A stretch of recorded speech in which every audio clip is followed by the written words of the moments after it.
नमस्कार दोस्तों, स्वागत है आपका गीता ज्ञानसार चैनल पर। आज हम भगवद गीता के प्रथम अध्याय के 43वें श्लोक पर चर्चा करेंगे। अर्जुन इस श्लोक में अपने कुल के नाश से उत्पन्न होने वाले गंभीर परिणामों को व्यक्त करते हैं। इस श्लोक में वे बताते हैं कि कैसे धर्म का पतन समाज के मूल ढांचे को नुकसान पहुंचाता है और आने वाली पीढ़ियों के लिए विनाशकारी होता है। तो चलिए इस श्लोक को समझते हैं और इसके गहरे अर्थ को जानने का प्रयास करते हैं। दो शैरतः कुलघ्नानाम वर्णसंकर कारकः उत्साद्यन्ते जाति धर्मा कुल धर्माश्च शाश्वता। अर्थ, इन दोषों के कारण जो कुल के नाश करने वाले और वर्णसंकर उत्पन्न करने वाले होते हैं, कुल और जाति के शाश्वत धर्म नष्ट हो जाते हैं। इस श्लोक में अर्जुन की चिंता और गहरी हो जाती है। वे कहते हैं कि जब कुल का नाश होता है और वर्णसंकर संतानों का जन्म होता है तो इसका परिणाम यह होता है कि जाति और कुल के धर्म जो सदियों से चले आ रहे होते हैं वे नष्ट हो जाते हैं। धर्म और परंपराओं का पालन किसी भी समाज की नींव होती है। अर्जुन को यह भय है कि यदि धर्म का पालन नहीं किया गया तो यह न केवल उनके कुल को बल्कि पूरे समाज को बर्बादी की ओर ले जाएगा। अर्जुन का यह दृष्टिकोण आज के संदर्भ में भी अत्यंत महत्वपूर्ण है। हम देख सकते हैं कि जब समाज में धर्म और नैतिकता का पालन कम हो जाता है तो इसका परिणाम किस तरह से परिवारों और समाज के बिखराव में होता है। अब इसे एक उदाहरण के माध्यम से समझते हैं। मान लीजिए कि एक परिवार पीढ़ियों से अपने धर्म और संस्कारों का पालन करता आ रहा है। परिवार के सदस्य हमेशा धार्मिक और नैतिक मूल्यों का पालन करते हैं, जिससे परिवार में शांति और समृद्धि बनी रहती है। लेकिन अगर नई पीढ़ी इन मूल्यों को महत्व नहीं देती तो धीरे धीरे वह परिवार अपने मूल्यों और संस्कारों से दूर हो जाता है। इससे न केवल उस परिवार की नींव कमजोर होती है बल्कि समाज में भी अशांति और नैतिक पतन बढ़ता है।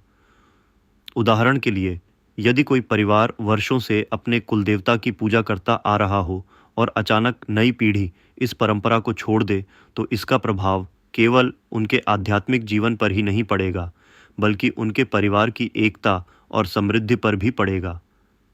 यह श्लोक हमें यह समझने का अवसर देता है कि हमारे पारिवारिक और सांस्कृतिक मूल्यों का पालन कितना महत्वपूर्ण है। यह केवल हमारी भलाई के लिए नहीं बल्कि समाज और आने वाली पीढ़ियों की स्थिरता और समृद्धि के लिए भी आवश्यक है। आधुनिक संदर्भ में अर्जुन की यह चिंता हमें यह सिखाती है कि हमें अपनी परंपराओं और धर्म का पालन करना चाहिए ताकि समाज में शांति और संतुलन बना रहे। आजकल हम देखते हैं कि लोग आधुनिकता की दौड़ में अपनी परंपराओं और धार्मिक कर्तव्यों को नज़रअंदाज कर देते हैं।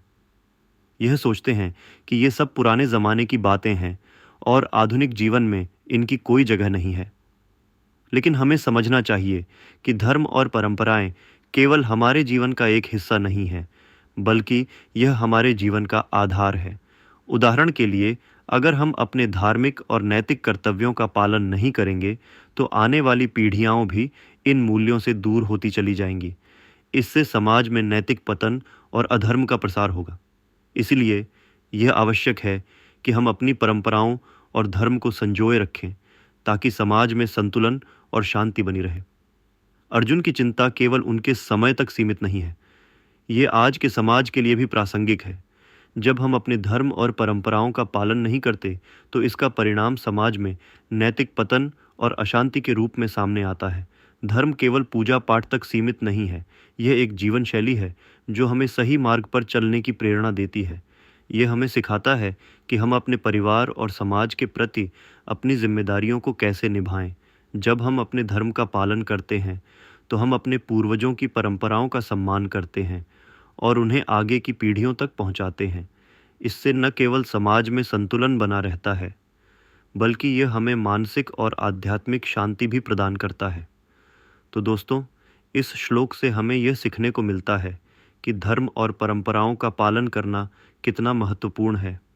अर्जुन की चिंता हमें यह याद दिलाती है कि यदि हम अपने धर्म का पालन नहीं करेंगे तो इसका परिणाम केवल हमारे वर्तमान जीवन पर ही नहीं बल्कि पूरे समाज और आने वाली पीढ़ियों पर भी पड़ेगा। हमें यह सुनिश्चित करना चाहिए कि हम अपने परिवार और समाज की परंपराओं का पालन करें ताकि समाज में शांति और संतुलन बना रहे। यह श्लोक हमें यह सिखाता है कि हमारे कर्मों का प्रभाव केवल हमारे जीवन तक सीमित नहीं है, बल्कि यह हमारे पूर्वजों और समाज के भविष्य पर भी पड़ता है। आशा है कि इस श्लोक की व्याख्या से आपको जीवन के महत्वपूर्ण पहलुओं को समझने में मदद मिली होगी। अगर आपको यह वीडियो पसंद आया हो तो कृपया इसे लाइक करें, कमेंट करें और अपने दोस्तों के साथ शेयर करें। और हाँ, हमारे चैनल गीता ज्ञान सार को सब्सक्राइब करना न भूलें ताकि आप हमारी सभी नई वीडियो अपडेट्स पा सकें। धन्यवाद और जय श्री कृष्ण।